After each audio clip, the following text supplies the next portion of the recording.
Oh, my breath smells of mummy. What does Egyptian mummy taste like? I know, we asked the really hard-hitting questions on this channel, but this question actually used to be really easy to answer. As late as the 1800s, and for a period of at least 600 or 700 years before then, the answer could be found by just going to your local pharmacy, or whatever witch hut or apothecary passed for one at the time. During that period, a tincture of mummia, the blackish resin chunks found on Egyptian mummies, was used as a cure-all for everything from headaches to stomach aches and pretty much anything else the doctor could sell it to you for, including as an aphrodisiac. And all because of a bad translation of an ancient scroll, though we're going to come back to that in a moment. When I first learned about this, my immediate question was, is it better tasting than Buckley's? It probably works about as well. And also, what does mummy actually taste like? But these days, breaking a chunk off a mummy to have a taste is generally frowned upon, so the answer is harder to come by. Great jerky. My God, this is an outrage. I was going to eat that mummy. So as we sat pondering this truly important question, it occurred to us that there was only one thing to do to find out. Break into a museum and steal a mummy. But when we realized that we just didn't have the outfits for the occasion, we decided to go with the next most logical thing, and instead just make one ourselves. Inside this sarcophagus is the actual mummy of Hennefer I, the illustrious chicken pharaoh of Greater Canada, recently deceased and recovered from the Asian grocery store we bought them from. While their origins may be humble, as far as we know, this is the most accurate recreation of the Egyptian mummification process that has been conducted in thousands of years, and we spent the better part of 8 months making it, and we may have gone a little bit overboard. In order to do this, we had to talk with Egyptologists, learn a sizable amount of ancient Egyptian, translate the wall of an ancient temple, source herbs and resins from all over the world, reverse engineer the various ointments, all from mass spec data of both actual mummies and a brand new archaeological find, and then we had to figure out from both ancient sources and modern recreation attempts how to execute all the steps properly. On top of that, we created a huge collection of grave goods, our own embalming tools, canopic jars, amulets, and the beautiful sarcophagus covered in actual spells from the Book of the Dead. Just the incense that we burned during the process is made of 17 ingredients and takes a month to make, just to give you a sense of how deep down this rabbit hole we went. And now I have an extensive collection of herbs, resins, and spices that would make even the most dedicated herbalist blush. Though I am pleased to report that even after all of this, none of us have been haunted by any ancient curses, so we take it to mean that we've done it correctly. But before we get into making our mummy, why were people eating them in the first place?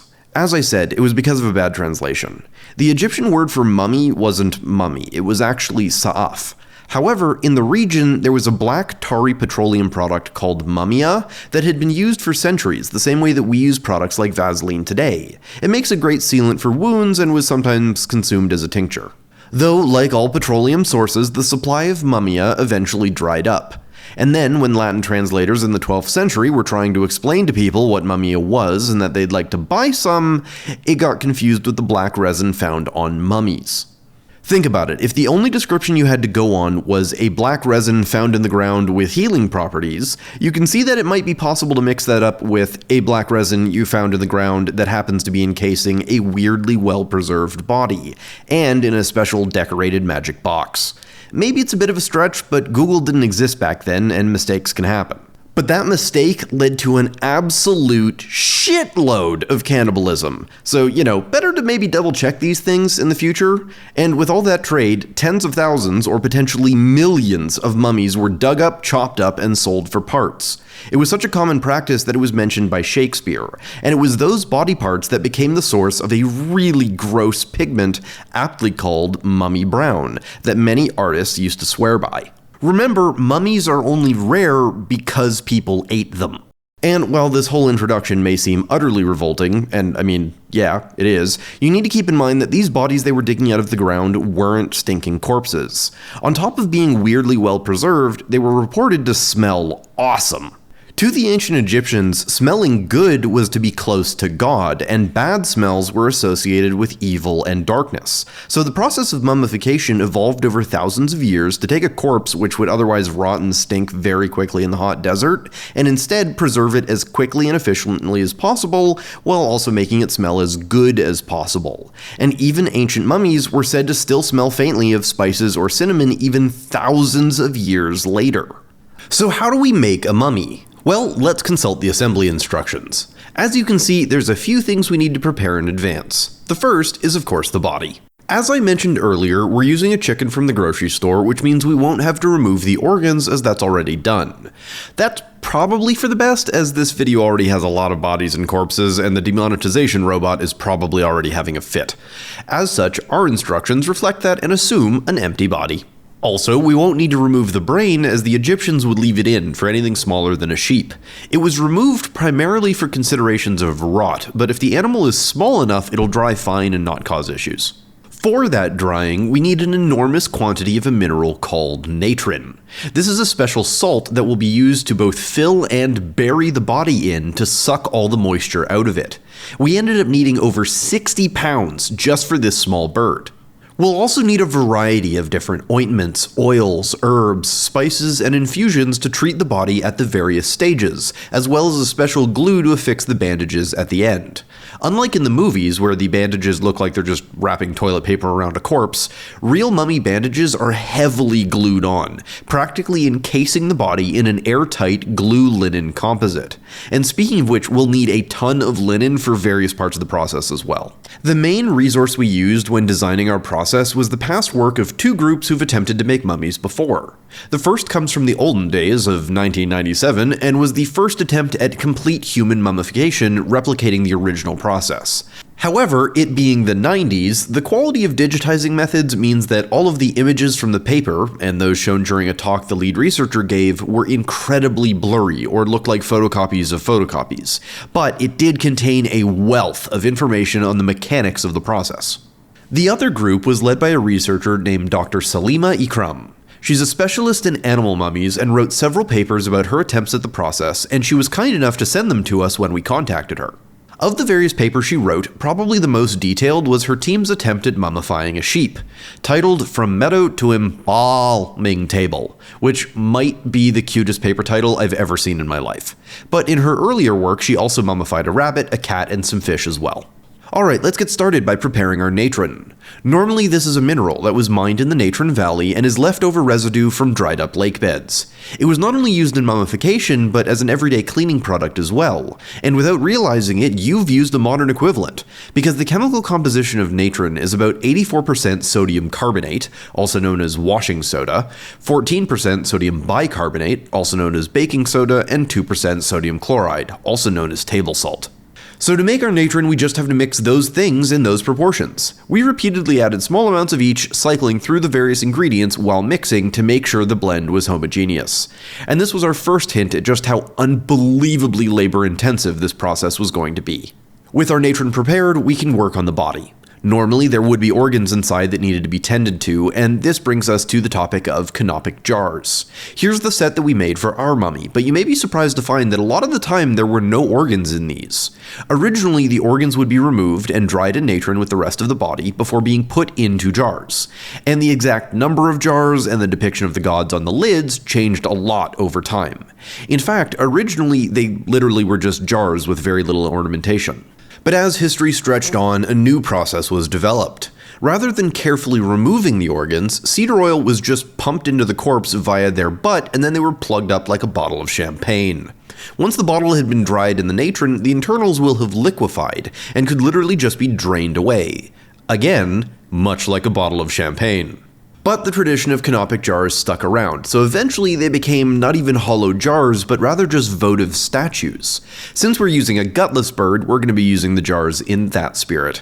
We went with the 4 classic sons of Horus for our lids: Duamutef, Kebesenuf, Imseti, and Hapi. So with no organs to deal with, we can just start by directly washing the body. We start with a solution of natron we prepared and use it to thoroughly rinse the body inside and out. Hold the legs, please, so I can get a hand in here. I gotta pour in his bottle. is the sloshing Where'd all the step. water go? I don't know. Maybe it came out the neck. It came out the neck. It came out the neck. If this was a human, you can immediately see that this would require multiple people to do. As we learned firsthand, mummification is not a lone operator kind of deal. It's done by a large team that scales based on the size of the animal you're working on. An ox, for example, would need a lot more people to maneuver than a small bird.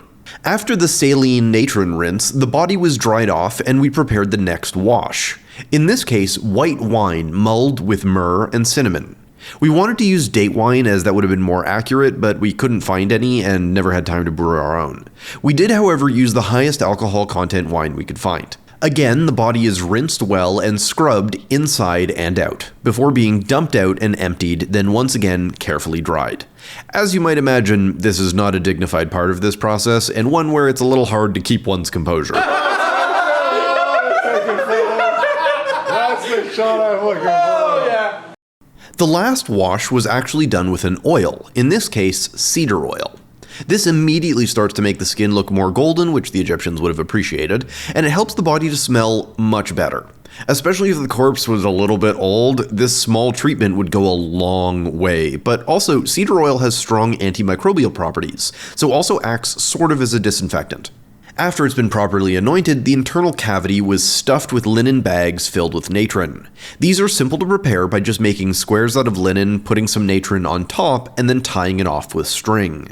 And these are incredibly common to find in mummification caches.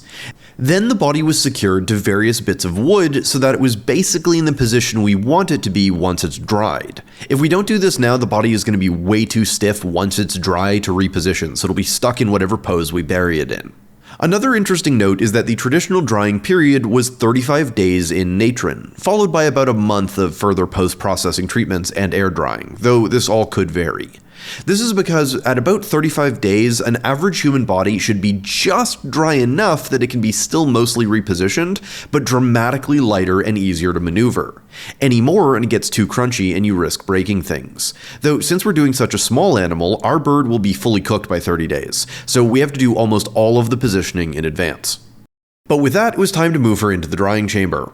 This box was specially made for this purpose, though the ancients would have likely just done this outside in tents. We wanted to have a ventilated box so that if it starts to stink really badly, as some of the papers mentioned, then we wouldn't be stuck in a disgusting lab for the whole month it was drying. We also added wooden slats so that we could get a couple of inches worth of salt underneath the corpse rather than having it sit on the bare wood. And this is the same way they did it in ancient Egypt. If you think about it, any liquid is going to want to seek the lowest point, so this salt will be doing a lot more of the absorption legwork, much more than the stuff on top. Once we had a nice bed of salt, the body was carefully positioned and then slowly buried. In total, we used between 50 and 60 pounds of natron for this tiny bird. A human would need anywhere from 300 to 700 pounds worth, though in theory the salt could be reused and re-dried, though I cannot imagine how bad it would smell after a couple of uses. At this point, all we had to do was light up some incense and let it cook. We burned 3 kinds of incense every day we were at the lab. Myrrh in the morning, frankincense in the afternoon, and 1 ball of kifi, the special incense we made, in the evening before we left. Kifi, or at least my version of the recipe, smells incredible. Like a fresh spring day with notes of sweet berries and herbs, and as it burns it changes to a rich, woody notes. There's a bunch of channels on YouTube that have attempted making it, but most of them make wildly inaccurate substitutions, like using rose petals or pine nuts. Or some are just using bad translations of the recipe, as there's a few floating around online that come from ancient Greek writers rather than Egyptian sources. However, the process of making it is really long and complicated and has a really cool story behind it, and it just won't fit into this video. So instead, we've made a second video over on Nebula that you can watch right after this one. We go over the recipe for kifi, all the ointments we'll be making today, as well as translations for all the hieroglyphs that you're going to see throughout the video, and a bunch of other Easter eggs. Eventually, I want to make a video dedicated solely to the production of kifi, but I'm not 100% satisfied with my recipe yet because I'm not actually 100% sure if the hieroglyphs were translated correctly. In the only copies that I could find, some of the symbols are damaged or may have been copied down incorrectly back in the 1800s. So the only way I'm going to know for sure is to physically go to Egypt and check the tombs and temples myself. The most frustrating part, personally, is that the recipe is visible in a popular tourist spot, there's just no pictures of it. So once I take that trip, I'll make that follow-up. For now, the Nebula video will include my current recipe for those that want to give it a go and see all of the other fun details that I mentioned. But we'll talk more about Nebula at the end of the video. Alright, back to our slowly desiccating corpse. If we'd been professional embalmers, as the thing dried, we may have noticed the smell and thought to do something about it sooner, but we ended up waiting for 15 days to change the inner natron bags. We weren't sure they needed to be changed at all, but by day 8, there was a noticeable stench of death, and by day 15, it was getting intolerable. Oh yeah, that's okay. Yeah, that's where all the stink is. This was also the point at which some part of our lizard brain started screaming, if we eat this, we will die. So our initial plan to make a second mummy out of a side of pork specifically to be eaten was thrown out the nearest window. Because I'm all for committing to the bit, but if there's one thing I've learned after watching the Ocean Gate wreck, it's that dying in an incredibly stupid way on the internet is a really bad idea. So we decided on an alternative that we think you'll find fair. Technically, people didn't usually eat the flesh of the mummies. I mean, they did, and they came up with all sorts of mental gymnastics to claim that it wasn't cannibalism, but generally, mummia specifically referred to the resinous coating. And for the first time in thousands of years, we have loads of the same resins that just happen to be fresh. So we don't actually need to scrape them off a mummy to taste it. So at the end of the video, you'll get to see that chaos. However, before we move on, look at how dark the skin already looks. Before the groups I mentioned earlier attempted to make a mummy, people didn't know if they get their distinct colors from the fact that they're very old or from the process. But every study that's been done, and I mean you can see the same here, shows that the process is what makes the color. And this was something that we noticed multiple times throughout this experiment. It seems a lot of why mummies look like that comes from the process, not their age. They look like this even brand new. After reburial in natron, we continued lighting incense and waiting for another 15 days, by which time the stank had largely subsided. But before we unearthed it again, we prepared all of the various ointments with the exception of the glue, which was prepared only on the final day when we wrapped the mummy, which is coming up later. Speaking of the ointments and resins, how did we actually figure out a recipe that's been lost for thousands of years? Literally only a year or so ago, a brand new find of a mummification workshop at the necropolis in Saqqara turned up a number of pots that not only had residue of the balms and ointments still in them, but the pots were labeled with what they contained. So using a technique called mass spectrometry, the group analyzed the residue and just published their analysis of what compounds could still be found and what sort of ingredients must have been used for each type of mixture. We, of course, were thrilled when we saw this, as we happened to be looking into mummification ointment recipes right when the study was published. I took the information from that paper and then compared it to several others that took samples off of actual mummies and ran the same tests. From both of these, I was able to put together an ingredient list, and the labels of the pots in Saqqara also specified what each mixture was supposed to be used for. The mass spec data also shows how common each ingredient is in the mixture. When you adjust for how volatile each ingredient was to account for the fact that really smelly stuff also evaporates away more quickly, you end up with a recipe that is pretty close and should work. Also, something that is very, very clear from the mass spec data is that just like how everyone has their own family recipes, so too did each embalmer, and the actual recipe wasn't something that was necessarily set in stone. There was a huge amount of variation, especially when you look at the composition of mummies from different periods. It would be made from a selection of ingredients, a little bit a la carte, and adjusted based on how much you were paying. Remember, everyone was mummified, so the recipe was highly dependent on class, just as much as it was on time period. The ingredients for the ointments were expensive and had to be shipped in from literally all over the world, so luxuries like high-quality embalming came at a steep price. As such, we tried to emulate recipes that might have been used on someone rather wealthy or on one of the sacred animals. That way we could explore the whole gamut of ancient smells. We made 5 different mixtures, 4 ointments and 1 glue. The first 3 ointments come from Saqqara research and were noted as bandage treatment, skin treatment, and face treatment. The cedar oil wash we did at the beginning of the process also came from the same research and a pot labeled to wash. The last ointment, called majet, is one of the sacred anointing oils, and it's used for the top of the head, palms, and feet. They're all made of similar ingredients, and the base for all of them is tallow. The Egyptians would have used ox tallow, but I couldn't find any, so I just went with beef.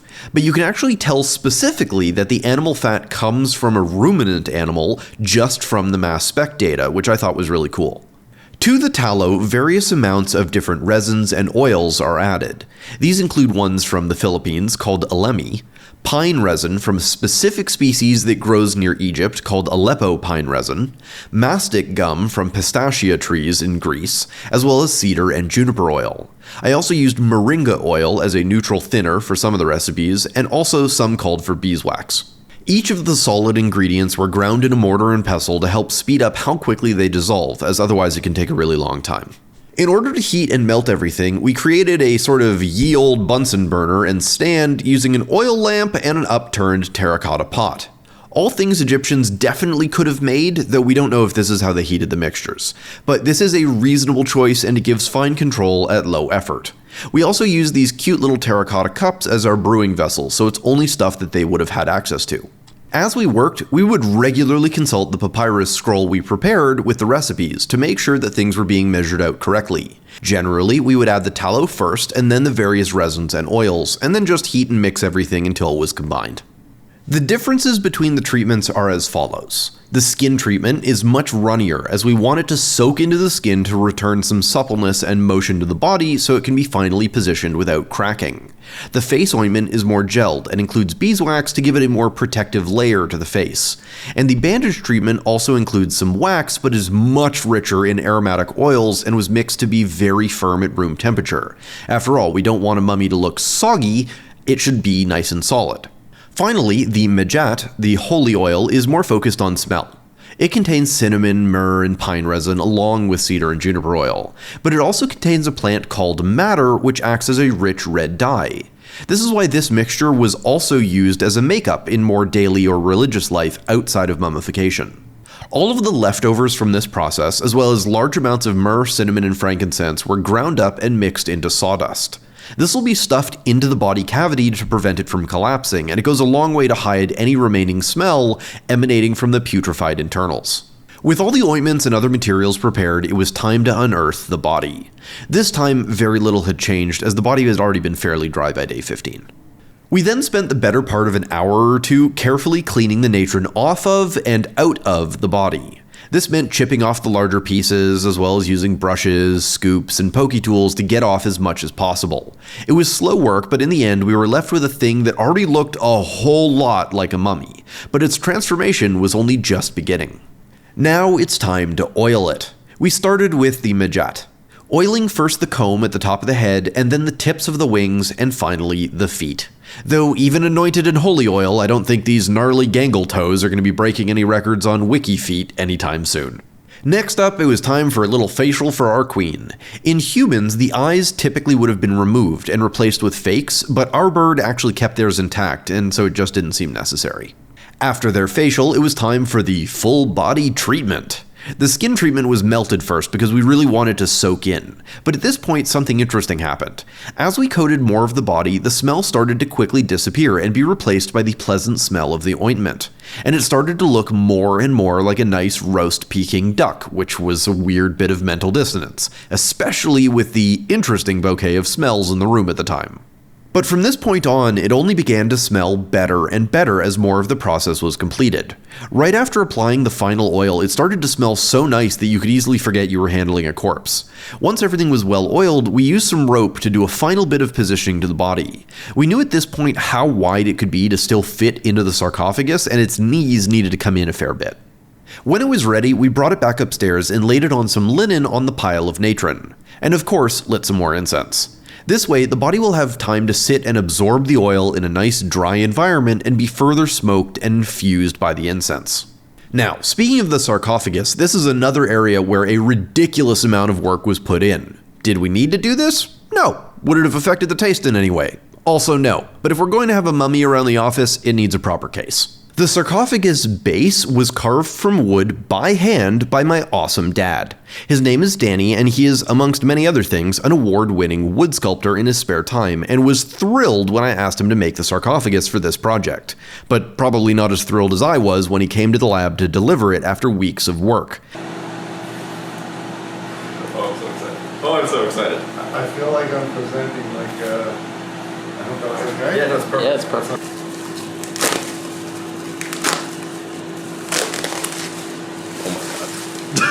Okay, let's start the plastic. Yeah, alright.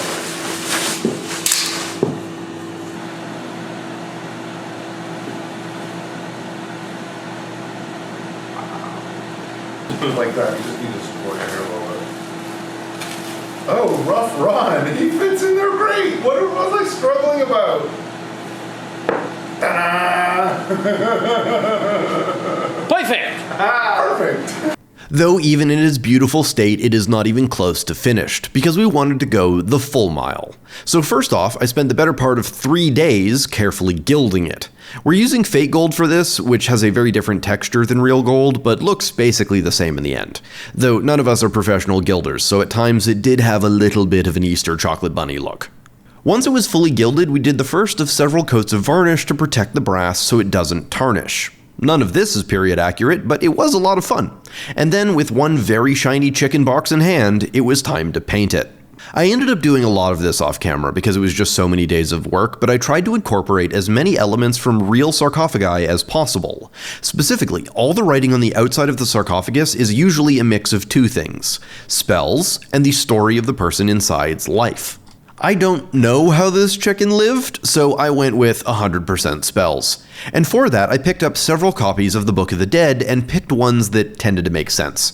But that does mean that 100% of the writing on the coffin is readable, though we did sneak a few Easter eggs into it, which you can either find by translating it yourself or by watching the Nebula video. Speaking of spells, though, saying the Book of the Dead isn't really an accurate representation of what the Book of the Dead really was, because importantly, it wasn't a book. It started as a loose collection of spells that would have been inscribed onto the sarcophagus and the walls of the tomb, or onto the many different amulets that might have been made.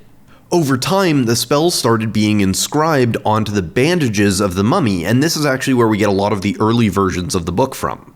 And the spells often are more short stories about a particular god than they are spells in any sort of Harry Potter sense. You're saying it wrong. It's Leviosa, not Leviosa. You do it then if you're so clever. But the point is, not only would the bodies be carefully preserved, they would literally be wrapped in an entire spellbook. Later, the tradition shifted to papyrus scrolls, as they were easier to prepare in advance of somebody dying. For example, here's a page we prepared depicting the soul of Hennifer meeting the council of gods that would judge her fate. And lower down, we see her heart is being weighed against a feather by Anubis. If she passed the test, she would be ushered into the afterlife and would get a chance to meet Big Daddy Osiris himself. If she fails, she'd be condemned to oblivion, and her soul would be eaten by the monster Ammit. The various spells of the Book of the Dead are meant to help the dead pass this and many of the other tests on their journey to the afterlife. So having a copy either literally wrapped around you, or at least on hand in your tomb, was supposed to be like keeping the instruction manual with you so you don't mess it up. To keep in that spirit, we spent about an hour inscribing as many of the bandages as we could with various spells taken from the Book of the Dead. The bandages were made from pieces of linen that were torn to the right size. For many mummies, the bedsheets of the person who died were torn to produce the bandages for the dead, but for those more well-off, pieces of linen of the exact correct width were directly manufactured as to not have a frayed edge. The last thing to do before we wrap our bird is to prepare the glue. We chose to do this on the day of because we didn't know how the glue would behave when it was cooled and heated in the ceramic pot, but in hindsight this probably could have been done in advance without issue. This recipe is sort of the inverse of the others we made. Lots of sticky resin with very little fat. In this case we used mastic gum, damar resin, Aleppo pine resin, as well as small amounts of myrrh, cinnamon, and cedar and juniper oil. The fat that we do add is mainly to act as a solvent and will also dramatically lower the melting point so that it doesn't get smoky. It also helps to wet all of the resin powders and help them melt faster. Once everything was melted together, we were ready to get to work as this stuff needs to be used hot. Something that had been noticed in mummies is that the tissue on the outside often looks slightly cooked, and this is almost certainly why. Even with gloves, we got a little burned doing this, and probably could have let it cool down a fair bit without impacting the process. But if you were doing a whole person, you needed to be fairly hot to last through the whole process. We used a homemade brush made of bundled linen cords to apply the glue to the body. Then we carefully glued down the inscribed bandages, starting from the head and working our way down. This was a fairly slow and methodical process, and we quickly figured out that once a bandage is down, you can just paint the glue onto the bottom of the bandages to instantly turn it into ye olde duct tape. Once half the bird was covered, we stuffed our prepared sawdust into the inner cavity as tightly as possible, and made a little diaper with 3 pieces of well-glued cloth to hold it down. Then, the wrapping continued until we had run out of inscribed bandages. The whole time, the bird was getting encased in more and more resin and bandages until it was essentially an airtight resin-linen bird composite. At this point, it was time for some amulets. Normally, mummies would be filled with amulets. Here's all the ones found in a single mummy, for example. But we stuck with a nice round 3. First, a jed pillar, or the Pillar of Osiris, which we glued to the throat and covered in a few wraps of linen. Then we followed this with an Eye of Horus, and finally a heart scarab. Many of these would often be inscribed with spells on a human mummy, but they would have been much larger and have more space for those spells. With all the amulets wrapped in, we are into the final stages. We continued adding layers of linen by just tying new pieces to the end of the last wrapping and wrapping until we had 8 to 12 layers total on the whole bird. Then we can add a final shroud to encase everything. This was tied on very tightly with several more strips of cloth, and at this point the mummy is mostly complete. All that's left is the top coat. Now, keep in mind, this is the most speculative part of this, as we don't have any better evidence that this part was done this way. But this is how we interpret the use of the ointment labeled bandage treatment. We were torn on if that meant the bandages should be pre-soaked or if this was applied at the end, but based on ancient descriptions of pouring ointments and perfumes on the final mummy, we think this is what they meant. We heated the mixture until it was molten, so that way it'll soak into the linen when we apply it. This batch has extra of the cedar oil in it, as this will be the layer most exposed to air and liable to rot, so the antimicrobial and antifungal nature of the resins and cedar oil will help prevent that. And because this is based on tallow and wax, once it's cooled, it'll seal the entire mummy in a layer of nice-smelling lipids that'll make the inner mummy truly airtight. A fun bonus we weren't expecting was that the second the oil hit the linen, it immediately looked pretty much the exact color of ancient mummies. So once again, the color of mummies really does seem to come from the process, and the fact that they look the same, brand new, or thousands of years old just goes to show how successful the process was at preservation. All that was left now was some final ornamentation. First, we included an inscribed ceremonial obsidian knife. I also spent a couple of days making this beautiful chicken-sized Wessex necklace based on examples in various museums. And that's all there is to making a mummy. It only took thousands of dollars and months of painstaking and often physically exhausting work. And there was so much more we didn't cover that got cut for time, as this video is already gigantic. Also, to commemorate this insane project, we're doing something a little special. You've seen the set of mummy assembly instructions we've shown throughout the video. They're screen printed on actual papyrus from the only remaining papyrus farm in Egypt. And for only the next 2 weeks, you can buy one for yourself in one of 3 amazing colors, black, red, or blue. If you want one, just follow the link in the description. This may be the only time these are ever available, but we will produce as many as are ordered in the next 2 weeks. We're trying to have them made and shipped before Christmas, but if the number of orders we get is huge, it may take a little bit longer. We're having them screen printed by an awesome local artist, and all are made by hand. So if you'd like one and want to support the show, there's a link below. But don't delay, as the sale closes on midnight 2 weeks after this video is released. And last but not least, before we get to the tasting, let's finally talk about Nebula. Nebula is the amazing creator-owned streaming platform that lets you watch videos from us and many of your other favorite creators totally ad-free. And we are so excited to have joined the Nebula fam. Videos are not only uploaded to Nebula first, but bonus content like the companion video or extended versions of videos can be found there too. And that's not even all of it. There's also Nebula originals that can be found there, like world-class documentaries and all kinds of other great content.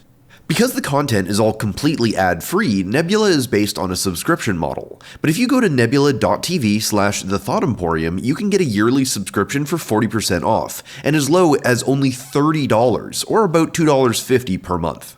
What makes Nebula unique is that unlike other sponsors of the channel, we are part of Nebula, and Nebula works really hard to help support the creator economy and the creators you love. So not only do you get the awesome viewing experience and a ton of bonus content, your subscription helps support many of your favorite creators. So sign up today at the link below and check out the bonus video right after this one for more cursed mummy goodness. Alright, let's get to the part you all came here to see. It's tasting time. Now, we're not about to just go licking a jar of ointment. Traditionally, it would have been given as a tincture, so we picked up a bunch of jars, shot glasses, and a big bottle of vodka. We put a small scoop of each of the ointments into about 150 ml of vodka, then gave it a good shake. The plan was to make and taste 5 tinctures made with the different mixtures, and then at the end, a combination of all of them as our synthetic Mumia Vera for the ultimate cursed cocktail. So as to not get poisoned, should any of this not be edible, the plan is to take a sip and then immediately spit it out. But with all of our tinctures poured, there was only one thing left to do. We've managed to talk our way To this point. Oh. This is the we're like, haha, wouldn't it be so funny? Well, I wonder what a mummy tastes like. And then we spent thousands of dollars making one, and here we are. And now we have to actually taste it, and oh god, there's chunks in this. Do we start with Skin treatment? Do we just what do we think? Do Yeah, we let's go down the line. Yeah, don't try this at home, kids. Bottoms up. Thumbs up.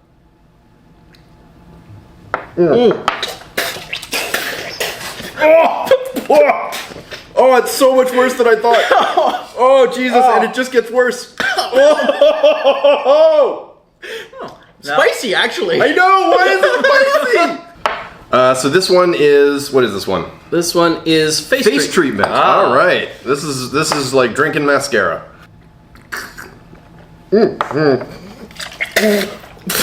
Yeah. It's like medicine. Yeah. Oh, it's worse. Oh, it gets worse. No, the first one was worse. Yep, first one was worse. All right, Majet time, boys. So this is the cedar, not the cedar. This is the cinnamon one. This one's gonna be weird. To our health. Health. All right. Here we go.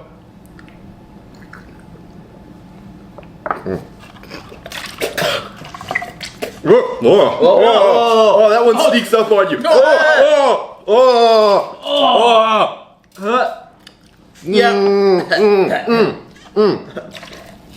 Oh, Jesus Christ. That one was not good. No, we knew it was going to be bad. It was not good. It was not good. No. I thought it wasn't going to be bad, and then it just gets so bad so fast. It ramps up. At the beginning, you're just like, oh, this one's mild. Oh no. Like, you just feel like your entire body wants you to leave your entire body. So far, face treatment is the least offensive of the 3 that we've tried. Which, I mean, it's pretty bad, so that's saying something. Right, and like the skin treatment then is worse, but Majet is basically skin treatment with plus more extra bullshit, yeah. This one's got pine in it. Yeah. The other ones don't. Oh, this one's gonna be piney. We're gonna bite but it. Aleppo piney. Bottoms up. Bottoms up.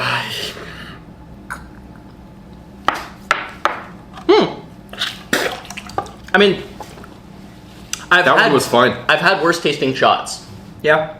Actually, at the bar. That was actually fine. It's not good. No, but I've had worse at the bar. I feel like after the Majet, anything was gonna be better. Let's not count our chickens. We still have the last. Okay. We got glue, and then the Mumia. Mumia Vera. God, that's honestly, I'm terrified of that one. Oh, my breath smells of mummy.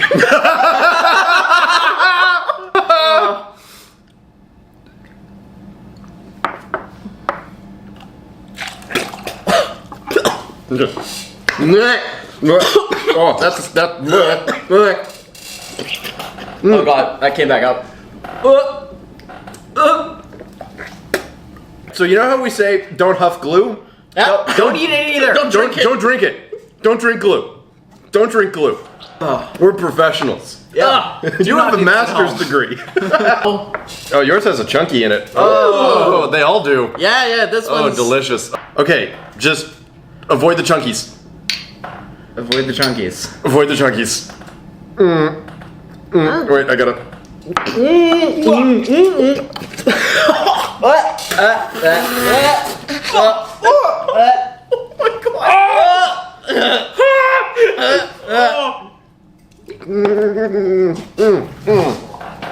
Don't do this. No. Don't do this. This No, is not no, food. no. They did this for 700 years. That. I can't believe it took them 700 years to figure out that this was a bad idea. What does mummy taste like? Bad. Don't eat mummy. No. Don't eat mummy. No. Don't do it. It's No. bad. It's bad. It's bad. Don't eat mummy. Oh my god. Okay, fuck this noise. Let's get lunch. Yep. Oh. And maybe like an industrial scrubber for my tongue. Oh god. I'm gonna go fall over somewhere in pain.